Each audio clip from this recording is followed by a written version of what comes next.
Buenas, ¿cómo andan? Una vez más, muchísimas gracias por estar aquí visualizando este conjunto de videos. En esta oportunidad vamos a avanzar en base a lo que dejamos la última vez, así que primeramente recordemos un poco lo que hicimos en el último videito. En el último videito tuvimos la primera aproximación a un algoritmo en pseudocódigo, y no solo en pseudocódigo, sino que en pseudocódigo con PCInt. Vamos a recordarlo rápidamente. Habíamos trabajado con este primer algoritmo, que lo primero que habíamos visto era la instrucción escribir, que nos permitía mostrar por pantalla algún determinado mensaje que poníamos entre comillas. Luego vimos algo, prácticamente lo más importante que vimos la clase pasada, que es la definición de variables, donde habíamos visto que las variables tenían que ser de un determinado tipo, y ese tipo nos indica qué datos se pueden guardar dentro de esa variable. En esta oportunidad teníamos la variable suma 1 y suma 2, donde se le asignaba un determinado dato o valor a dicha variable. Por ejemplo, el 50 se le asignaba a suma 1, 11 a suma 2, y luego lo que hacíamos era una operación básica matemática que era suma 1 más suma 2, y ese resultado se le asignaba a suma total. Entonces, al finalizar, nuevamente llamábamos a la instrucción escribir, y mostrábamos el resultado entre comillas, dejábamos unos espacios y separado por coma el valor de la variable que necesitábamos. Eso es a modo de recordatorio de lo que vimos la clase pasada. Recordemos que esto lo podíamos ejecutar por medio de este botón, y esto nos permitía ver por pantalla lo que estábamos trabajando, ¿sí? Los dos primeros escribir que teníamos y el último escribir con el resultado final luego del proceso entre estos datos barra variables, ¿sí? Eso es lo que trabajamos en la clase pasada. En esta oportunidad lo que vamos a ver es lo que se llama prueba de escritorio. Una prueba de escritorio lo que nos facilita es entender un poco el funcionamiento interno de los algoritmos. Supongamos que yo les muestro este algoritmo y les pregunto qué es lo que se va a mostrar por pantalla. Uno claramente me va a decir 61. Bien, pero ¿qué pasaría si nosotros pensamos que va a decir 61 y después cuando ejecutamos, por ejemplo, nos muestra un 105 o un 108? Claramente quiere decir que lo que nosotros estamos pensando no es lo que está plasmado en el algoritmo. Entonces, nosotros tenemos que lograr entender qué es lo que está en el algoritmo para poderlo modificar, o en su defecto para nosotros pensar mejor lo que está en el algoritmo. Para eso tenemos dos opciones, ¿no? La opción 1 claramente es ejecutar y mirar línea por línea y tratar de entender qué es lo que está pasando. Esa es la opción que menos les recomendamos. Y la opción 2 es hacer justamente una prueba de escritorio para que vayan viendo la evolución de las variables y de los procesos línea por línea dentro de un algoritmo. Podríamos hacerlo con este primer algoritmo, pero los invito a que generemos rápidamente e improvisando un nuevo algoritmo, así de paso practicamos más. Así que vamos a generar un nuevo algoritmo. ¿Sí? Recuerden, mayúsculas para los nombres de los algoritmos. En esta oportunidad lo que vamos a hacer también alguna operación básica. Supongamos que vamos a definir, por ejemplo, un número 1, ¿sí? Como entero. Entonces definimos como entero, recuerden lo que teníamos antes. Aprieto control Z rápidamente para que vean lo que teníamos antes. ¿Ven? Definir como entero era la forma en la cual se definía una variable. Así que vamos a hacer exactamente lo mismo, así no se me pierden. Pasamos a la definición de las variables nuevamente, para que vean que el orden en el cual estoy realizando las cosas es más o menos el mismo. Definimos una nueva variable que en vez de llamarse suma 1 se va a llamar número 1, porque de hecho todavía no sé qué vamos a hacer, lo vemos ahora. Y vamos a definir alguna otra variable que se podría llamar número 2.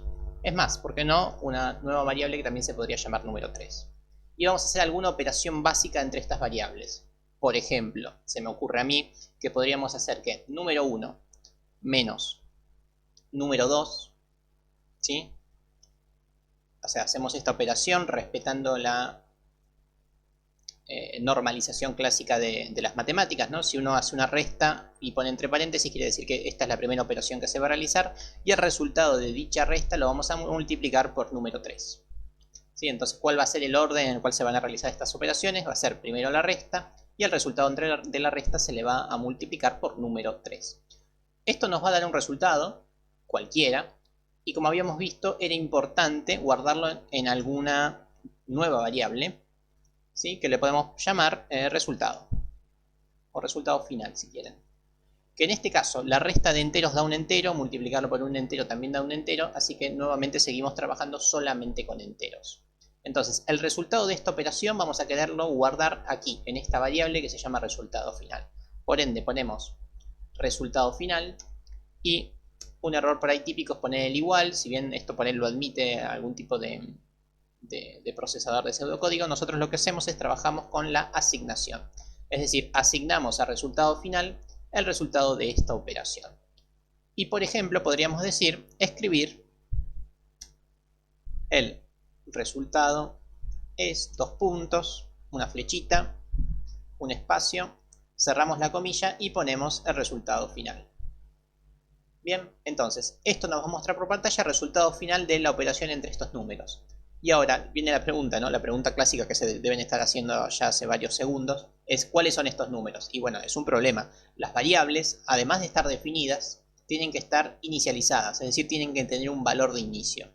Entonces, supongamos, podríamos hacer que el número 1 tenga asignado inicialmente el valor 20.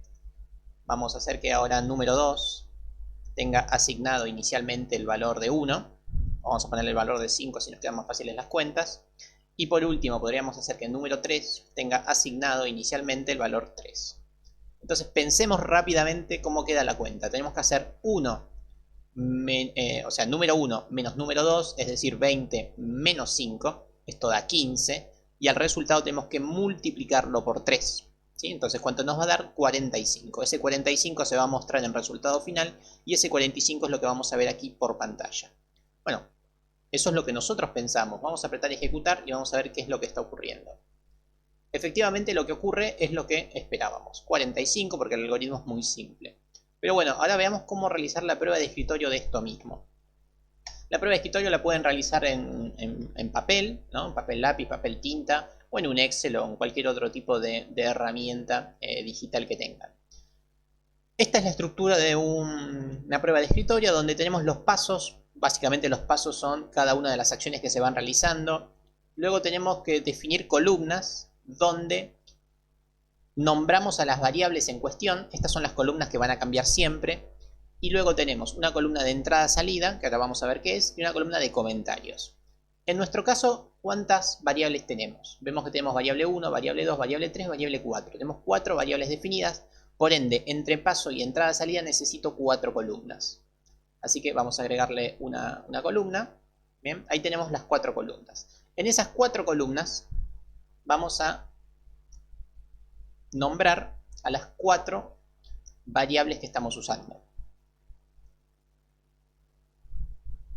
Es importante que respeten el mismo nombre que tienen en el algoritmo, ¿sí? Bueno, y empecemos. Estos primeros 3/4 pasos que vamos a hacer son muy personales míos, pero me parece interesante que los tengan un poquito asimilados como para entender. Primer paso, se define número 1, es decir, que en el paso 1, nuestra variable número 1 es definida y está lista como para ser utilizada. O sea, una vez que uno define esa caja, uno puede empezar a guardar cosas en número 1. Así que eso yo lo suelo marcar con una X, como que número 1 ya está listo para ser utilizado. Todavía no lo usamos, pero ya está listo. Siguiente paso, se define número 2. Por ende, número 2 también ya está lista para ser utilizado. Y número 1 ya lo estaba, así que mantiene su estado. Siguiente paso, se define número 3, también como entero. Por ende ponemos que en el tercer paso número 1 ya estaba lista, número 2 también ya está lista, ahora está lista número 3. Y en el cuarto paso, en el renglón 7, se define el resultado final.